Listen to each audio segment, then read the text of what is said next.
को मिटाने के लिए केंद्र सरकार चाल चल रही है, उसका एक भाग ये नया कलेक्टर है जो तुम्हारी बलि चढ़ा रहा है।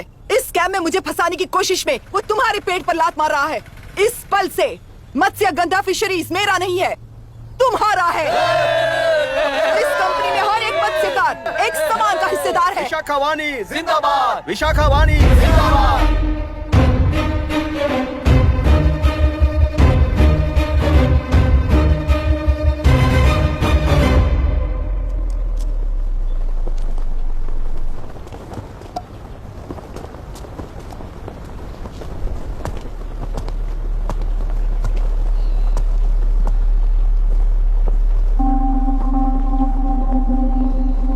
आप गुस्से से रास्ता रोकोगे ये जानते हुए भी आया हूं, क्योंकि इस नदी पर आप सभी का हक है। पर अभी भी क्या वो नदी आपकी ही है? 40 साल पहले आसानी से यहां मछलियां पकड़ रहे थे, तब तक वो नदी आपकी थी। पर जब जीवन देने वाली इस नदी को लीज पर छोड़ दिया गया, उसी दिन ये आपके हाथों से निकल गई। या फिर मुझे बताइए, आपने इससे क्या पा लिया? एक के काम पर चार खाते हुए अपनी बढ़ोतरी में आप ही अड़चन बन रहे हो। अपना आलसीपन यहां लेटा कर रखे अपने बच्चों को भी विरासत में दे रहे हो। इस बांध को टूटने से नुकसान आपका नहीं होगा।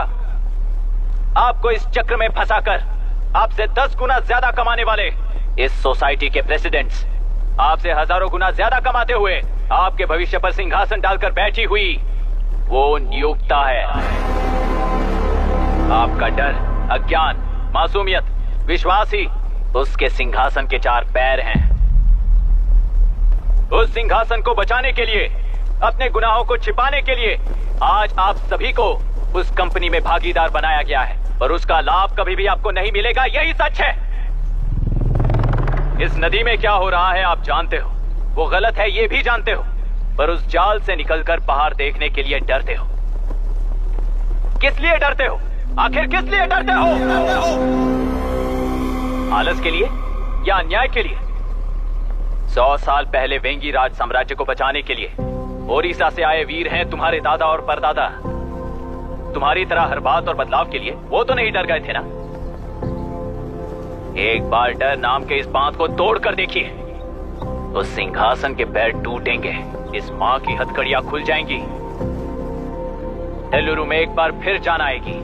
तुम्हारे साथ साथ उन किसानों को भी जिंदगी मिलेगी। आसानी से मछलियां पकड़ने की शक्ति आप सब में है। कुल वृत्ति के आगे आपके बच्चे भी अपनी शक्ति के मुताबिक आगे बढ़ेंगे। मैं यहाँ आया इस नदी के लिए ही नहीं, बल्कि आपके भविष्य और आपके बच्चों के भविष्य को भी बचाने आया हूँ। तो अब रोकोगे या रास्ता दोगे, मर्जी आपकी है। पर आपकी इजाजत के बिना यहाँ से एक कदम भी आगे नहीं बढ़ाऊंगा और एक बांध भी नहीं तोड़ूंगा।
तुमने कितना लिया इनसे?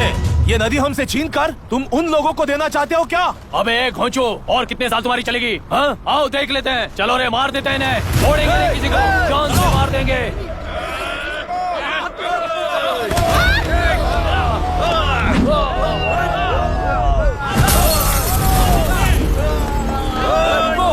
रुक जाओ, रुको।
हुआ?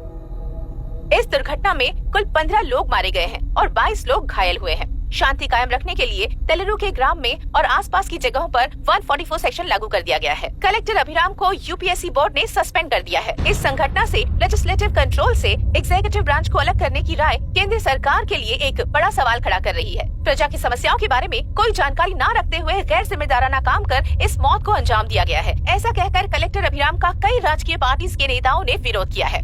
मैंने पहले ही कहा था कि कलेक्टर अभिराम फेल हो जाएगा। He is a failed experiment. केंद्र सरकार